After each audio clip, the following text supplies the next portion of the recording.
After U.S. Navy SEALs killed Osama bin Laden last weekend at a compound in Pakistan, 3 of his widows were left at the compound after the raid and taken into Pakistani custody.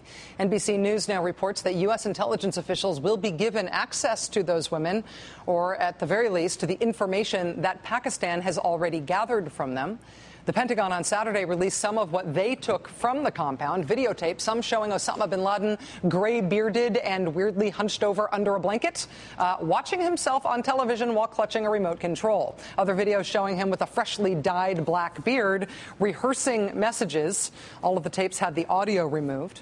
Last week, CIA Chief Leon Panetta suggested that Pakistan's military and intelligence services were either complicit in sheltering bin Laden or they were incompetent. Then this weekend, Pakistani media named the man that Pakistani officials claimed was the CIA chief in Islamabad. U.S. officials telling the Washington Post that, quote, they suspected that the name, although erroneous in part, may have been deliberately leaked by Pakistan's intelligence service in retaliation for U.S. criticism following the bin Laden raid.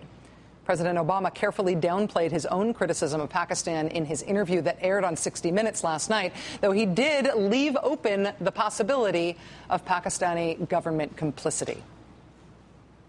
We think that there had to be some sort of support network for bin Laden inside of Pakistan. But we don't know who or what that support network was. We don't know whether there might have been some people inside of government, people outside of government, and that's something that we have to investigate, and more importantly, the Pakistani government has to investigate. Pakistan's prime minister this morning, in a speech to parliament, said that he had ordered an investigation into how bin Laden managed to hide out for years in a $1 million compound surrounded by former members of Pakistan's military and the Pakistani equivalent of West Point.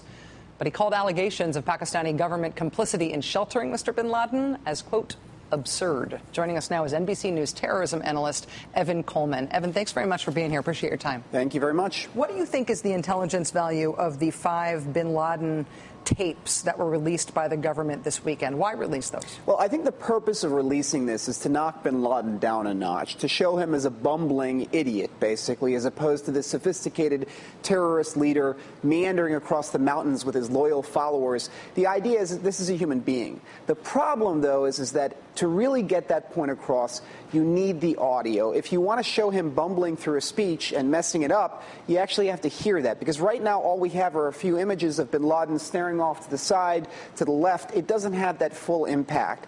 I think it may have more of an impact, actually, in the minds of U.S. officials than it will in the target audience that we're trying to reach. In terms of the Pakistani response, for the second time since December, now Pakistani officials have apparently leaked the identity, or at least a partially correct identity, of the CIA's Islamabad station chief.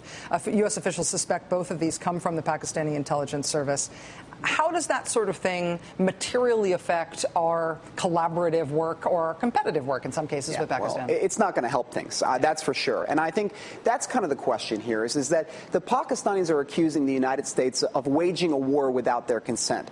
But I think the real question is, why are the Pakistanis so hesitant, in fact, fighting so hard against trying to crack down on al-Qaeda, on the Pakistani Taliban? We have mainstream Pakistani politicians who are talking about trying to make a peace treaty with the Pakistani Taliban. At the same time, when they are murdering, forget about Americans, they're murdering hundreds of innocent Muslims in Pakistan. The math is not there in terms of the math here. There are far more Pakistanis being killed by the Pakistani Taliban and al-Qaeda than there are in U.S. missile strikes. So I think the Pakistani government needs to start thinking about the future here. There are some people who say, look, they're saying these crazy things in order to try to flatter a certain section of the Pakistani population who are very upset about this invasion of sovereignty, and perhaps naturally so. But I think you have to wonder if the Pakistani government's message to its own people continually is the United States is our enemy. We're hostile. We're angry that the U.S. has invaded our territory. We're more angry at the United States than we are at al-Qaeda. What is the message to the Pakistani people? Don't trust the United States.